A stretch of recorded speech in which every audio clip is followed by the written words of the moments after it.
Au procès du putsch manqué de septembre 2015 au Burkina, procès en cours au tribunal militaire, le colonel Abdul Karim Traoré était encore ce jeudi devant les juges pour répondre de ses actes.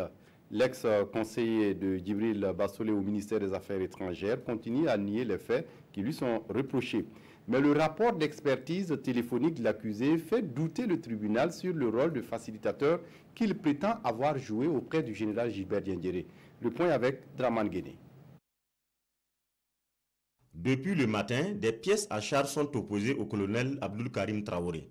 Dès le premier jour du putsch, l'écrivain militaire soutient avoir rejoint le RSP au fin de recueillir de la matière pour son éventuel ouvrage. Mais pour le parquet militaire, le chercheur d'information s'est vite converti en acteur de premier plan du régime du CND.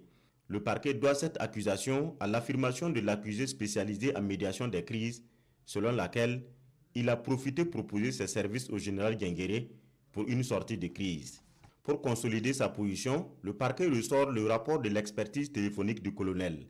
Dans un message envoyé au général, le magistrat militaire dit ceci. « Bonjour mon général, et le moral. Je reste et j'assume avec vous. » L'accusé reconnaît le message destiné selon lui à remonter le moral du chef du CND parce que, dit-il, « J'ai vu le général pleurer et supplier ses subordonnés. Les choses lui ont échappé. » Le 23 septembre, le colonel Abdul Karim Traoré écrit aussi au général « S'il vous plaît mon général, trouvez-moi rapidement 15 millions. » L'accusé dit ne pas se reconnaître dans ce message, mais le parquet soutient qu'il aurait demandé un fonds destiné à sa fuite du pays. Pour le ministère public et les avocats des parties civiles, la transcription des écoutes téléphoniques du colonel démontre à souhait cette idée.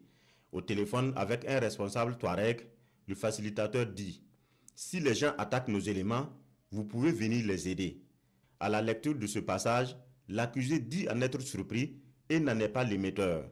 Ce qui est sûr, il y aura un temps pour écouter ces éléments sonores ici à l'audience, soutient le parquet. Sidi Lamine Omar, un Touareg dans le box des accusés, dit dans son procès verbal au fond. Le colonel Abdul Karim Traoré m'avait demandé de quitter vite le Burkina parce qu'il connaît jusqu'où les enquêtes peuvent aller. Et si je me faisais prendre, il ne me reconnaît pas. Oui, je lui ai demandé de quitter le Burkina par expérience. Comme il est de peau claire, il peut être pris à partie par la population, affirme le colonel. Il poursuit. J'ai lu les communiqués du CND, j'ai même estimé que certains étaient inopportuns pour une sortie de crise. Mais pourquoi vous suspectez toutes mes initiatives de paix? Messieurs les magistrats, ne me chargez pas, déchargez-moi. On verra pendant les réquisitions du parquet si oui ou non l'appel du colonel Traoré a été entendu. Un homonyme parfait du colonel le remplace devant la barre. Il s'agit de Abdul Karim Baganya, dit Lota. Commerçant de son état, il dit avoir répondu à l'appel de son parti, le CDP, pour une manifestation au rond-point des Martyrs et ensuite à l'hôtel Laïko. À l'hôtel, Lota reconnaît avoir donné des coups à l'agent de sécurité du président du MPP de l'époque. Je regrette très sincèrement avoir donné des coups à M. Nicolas Kaboré. Il ne m'a pas adressé la parole, il ne m'a pas non plus frappé.